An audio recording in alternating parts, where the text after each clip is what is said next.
Good morning दोस्तों, कैसे हो? बढ़िया सब। हम बात कर रहे थे दोस्तों राजस्थान के इतिहास में, है ना। और राजस्थान के इतिहास में क्या पढ़ रहे थे? मेवाड़ का इतिहास। ठीक है। और मेवाड़ के इतिहास में हम सामान्य परिचय पढ़ चुके थे कि मेवाड़ को किस किस नाम से जाने जाते थे, है ना, किस काल में। ठीक है। और उसकी संस्थापक मैंने सीधे बताया था, लेकिन लिखा नहीं, है ना। लेकिन उसके बारे में पहले मैंने बताया था कि महाभारत काल में उसे क्या कहा जाता है ना। तो जनपद और उसको संस्कृत भाषा में उसके मेदपाट कहा गया। क्यों कहा गया? क्योंकि वहाँ पर क्या, कौन सी जाति सर्वाधिक रहती थी? मेघ जाति सर्वाधिक रहती थी, इसलिए वहाँ पे संस्कृत भाषा में उस क्षेत्र को मेदपाट कहा गया। हिंदी में उसे प्रागवाट कहा गया, है ना। उसी प्रकार से दोस्तों प्राकृत भाषा में अलग उसे मेवाड़ कहा गया। तो मेवाड़ का मैंने अर्थ बताया था आपको।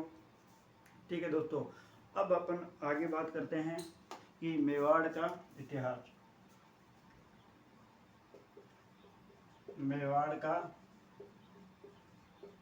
इतिहास, मेवाड़ का इतिहास पढ़ रहे थे और इसी में आगे पढ़ते हैं दोस्तों।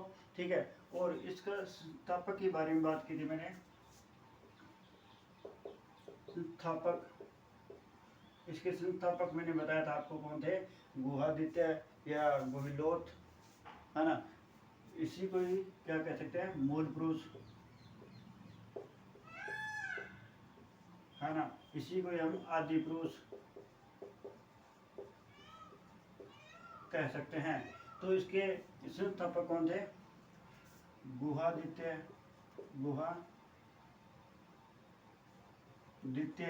या इसे कहते हैं गुहिलोत। और इसी को तीसरा नाम क्या कहते हैं? सिसोदिया, है ना। तो इसके अन्य नाम से क्या क्या नाम से जाना जाता है? हम मेवाड़ का इतिहास के बारे में बात कर रहे हैं दोस्तों। इसका संस्थापक गुहादित्य या गुहिलोत या इसे सिसोदिया कहा जाता है ना। तो इसके अंदर दोस्तों ये संस्थापक गुहादित्य संस्थापक है। और यहाँ पर दोस्तों वंश की बात करें, किस वंश की स्थापना की गई? इस गुहादित्य ने दोस्तों गुहिल वंश की स्थापना की। गुहिल वंश की स्थापना की, है ना। और इसी कारण दोस्तों गुहिलोत वंश भी कहते हैं इसे, और इसे सिसोदिया वंश भी कहते हैं। सिसोदिया वंश, ठीक है। इसी का तीसरा नाम क्या है? सिसोदिया वंश है। तो याद रखना है, किसी भी प्रकार से प्रश्न पूछा जा सकता है और पूछे भी गए हुए हैं। तो याद रखना, संस्थापक दोस्तों गुहिल है ना, या गुहादित्य, गुहिलोत, कुछ भी नाम आ सकता है ना। और किस वंश की स्थापना की इन्होंने? गुहिल वंश की स्थापना की थी, जिसे गुहिलोत और सिसोदिया वंश भी कहा जाता है। ठीक है। हम बात करते हैं दोस्तों कि ये गुहिल कहाँ से आए हैं, है ना। इनकी स्थापना किस प्रकार से यहाँ पे मेवाड़ में की गई है।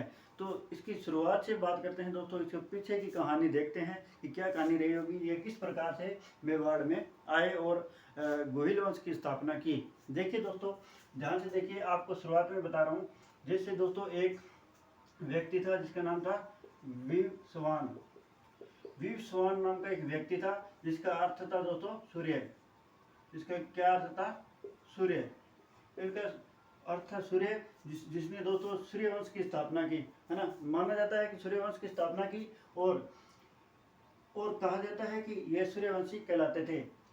विश्वान एक व्यक्ति है जिसका अर्थ है सूर्य। इसकी कहा जाता है कि इसकी जो उत्पत्ति है, विवस्वान की उत्पत्ति है वो सूर्य से हुई है ना। इस विवस्वान के बाद दोस्तों दशरथ एक व्यक्ति आए, दशरथ। इसका वंशज है दशरथ। वंशज है दोस्तों किसका? इसी का, यानी कि पुत्र के दो या वंशज के दो। तो इसका विवस्वान का वंशज है वो कौन थे? दशरथ थे, है ना। कुछ इसके बाद दोस्तों कौन आए? इनका पुत्र राम। इनके पुत्र क्या थे? राम थे, है ना। राम के पुत्र दो थे दोस्तों, आपको पता है, लव और कुश, है ना। ये इनके पुत्र थे। और इनका 108वां वंशज, 108वां वंशज जिनका नाम था दोस्तों भूप। क्या नाम था? भूप। ठीक है। और इस भूप के बाद दोस्तों 6वां वंशज है, 6वां व्यक्ति है, इनके बाद आए थे, इसका नाम था शिलादित्य। शिलादित्य ये आए। ठीक है। अब बात बताता हूँ दोस्तों, यहाँ पे मान लो ये क्या है, इंडिया है। जैसे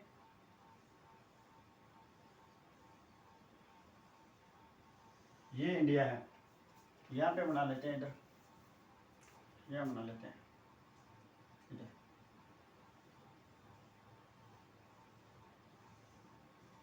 ये इंडिया है। ठीक है। यहाँ पे दोस्तों गुजरात में एक स्थान है जिसका नाम है वल्लभी नगर। वल्लभी नगर है ना। इस वल्लभी नगर के दोस्तों शासक कौन बने? ये भूप बने थे, है ना। वीर भूप कह दो, वीर भूप, है ना, ये बने थे। इनके बाद दोस्तों यहाँ पर शासक कौन बने थे? शिलादित्य बने थे। कौन बने थे इनके बाद? छठवां व्यक्ति था। इनके बाद 6वां व्यक्ति कौन थे? शिलादित्य थे। शिलादित्य कौन से नंबर के व्यक्ति थे? इससे जो अन्य वैष्णव थे उसके अंदर दोस्तों 6वां व्यक्ति है ना। अब कहा जाता है कि दोस्तों ये शिलादित्य कहाँ के शासक बने थे? वल्लभी नगर के शासक बने थे। ठीक है दोस्तों। इधर एक स्थान है राजस्थान में, आबू। क्या, कौन सा स्थान है? आबू। इस आबू में दोस्तों परमार वंश की एक राजकुमारी है जिनका नाम था पुष्पावती। पुष्पावती जो परमार वंश की क्या थी? राजकुमारी थी। कहा जाता है दोस्तों इस पुष्पावती की शादी इस शिलादित्य से हुई थी। पुष्पावती की शादी किसके साथ हुई थी? शिलादित्य के साथ हुई थी, है ना। और इनके दोस्तों लगातार 6 पुत्री, कितनी पुत्री उत्पन्न हुई? 6 पुत्री हुई थी। इनके शिलादित्य और पुष्पावती की 6 पुत्रियां हुई। और लास्ट एक गर्भवती हुई, तब ये पुत्र उत्पन्न करना चाहती थी। तो दोस्तों ये पुत्र उत्पन्न करना चाहती थी, तब दोस्तों पुष्पावती गर्भवती थी, तब ये अपने पिता के यहाँ आई हुई थी, परमार वंश में आबू में आई हुई थी। और यहाँ पे एक मंदिर है अर्बुदा देवी। अर्बुदा देवी, इस अर्बुदा देवी के मंदिर में आई हुई थी कौन? पुष्पावती। किसके लिए आई थी? पुत्र मनोन्नति के कारण। किसके कारण आई थी? पुत्र मनोन्नति। पुत्र मनोन्नति के कारण दोस्तों कौन आई थी? पुष्पावती आई हुई थी। कहाँ पर? अर्बुदा में। क्योंकि दोस्तों इनके एक पुत्र नहीं था, 6 पुत्रियां हुई थी। तो दोस्तों कहा जाता है कि पीछे से दोस्तों यहाँ पर वल्लभी नगर में अरबों ने आक्रमण किया। किसने आक्रमण किया? अरबों ने आक्रमण किया। तब कहा जाता है कि इन अरबों ने वल्लभी नगर पर आक्रमण किया तो यहाँ पर तहस नहस कर दिया था, बिल्कुल यहाँ पे खत्म कर दिया था, है ना, कोई भी नहीं बचा था। तब कहा जाता है कि राजस्थान में 3 प्रथाएं थी कि जब किसी औरत का पति मर जाता है तो उसके साथ सती होना पड़ता है पत्नी को, है ना। एक तो ये थी प्रथा थी। और दूसरी प्रथा ये थी कि जब महिला गर्भवती होती है तो वह सती नहीं हो सकती। ठीक है, दूसरी ये थी। और तीसरी क्या थी दोस्तों कि महिला जब विधवा हो जाती है तब अपने पिता के घर नहीं रह सकती। ये तीसरी प्रथा थी। तब दोस्तों जो पुष्पावती है ये गर्भवती थी, है ना, इसलिए दोस्तों अपने पिता का घर छोड़ना पड़ा। और पिता का घर छोड़कर दोस्तों इधर आबू और इस वल्लभी नगर के बीच में एक वीर नगर पड़ता है, वीर नगर, है ना। इस वीर नगर में दोस्तों कौन थी? कमलावती। कमलावती ब्राह्मणी थी। कमलावती ब्राह्मणी थी, है ना। इन्होंने दोस्तों इस पुष्पावती को रखा और यहाँ पर पुष्पावती ने एक पुत्र उत्पन्न किया, पुत्र को जन्म दिया जिसका नाम क्या था? शिलादित्य। तो शिलादित्य क्या? गुहादित्य। क्या नाम था? गुहादित्य। गुहादित्य था। इसका गुहादित्य क्यों नाम पड़ा? क्योंकि दोस्तों यहाँ पर गुफा में रखा गया। क्यों रखा गया? क्योंकि किसी को पता ना चले कि ये उसका पुत्र है, इसलिए गुफा में रखा गया। और कमलावती ने इस गुहादित्य का लालन पालन किया। और पुष्पावती बाद में क्या हुई? ये अपनी पति की निशानी के साथ सती हो चुकी थी, हो गई थी। तो दोस्तों यहाँ ध्यान रखना। फिर जब धीरे धीरे ये गुहादित्य बड़ा हुआ और यह सब बातें कमलावती ब्राह्मणी ने इनको बताई कि आपके पिता का नाम शीलादित्य थे, जो वल्लभ नगर के शासक थे, और आपकी माता का नाम पुष्पावती थी, जो आबू की परमार वंश की राजकुमारी थी। तब इन्होंने अपने हाथ में तलवार उठाई और इन्होंने निर्णय लिया कि इस वल्लभी नगर पर आक्रमण करेंगे और अधिकार कर लेंगे। इस आक्रमण करने की सोची और यहाँ पर आए। तब यहाँ पर वल्लभी नगर में कोई भी कुछ भी नहीं था, सब तहस नहस था, है ना। अरबों ने आक्रमण कर दिया था। तब दोस्तों यहाँ पर आबू के ऊपर इधर यहाँ पे दोस्तों क्या पड़ता है? मेवाड़ था, है ना। तब इन्होंने क्या किया दोस्तों? मेवाड़ में दोस्तों 566 ईस्वी में, कब दोस्तों? 566 ईस्वी में इन्होंने गोहिल वंश की स्थापना कर दी। किन्होंने दोस्तों? गुहादित्य ने। दोस्तों यहाँ तक आपको कहानी समझ में आई होगी कि गुहादित्य कहाँ से आए, कौन थे, है ना। इसकी स्टोरी को पता चला होगा। अब आपको बता दें कि इनके आगे बात करें, जैसे कि इनके पिता का नाम क्या था? शीलादित्य। माता का नाम पुष्पावती, है ना, जो कि आबू की परमार वंश की राजकुमारी थी। शीलादित्य वल्लभ नगर के राजकुमार थे। और इनके लालन पालन पूछे तो कमलावती ब्राह्मणी ने किया। ठीक है, यहाँ तक क्लियर है। फिर इनके बाद दोस्तों जो व्यक्ति आए वो कौन थे? कौन से राजा आए गुहादित्य के बाद? गुहादित्य के बाद राजा भोज आए। कौन आए? राजा भोज आए, है ना। इनके ज्यादा कुछ नहीं पूछा जाता है ना। महेंद्र फर्स्ट आए, इसके बाद महेंद्र फर्स्ट। फिर अपराजित आए, इसके बाद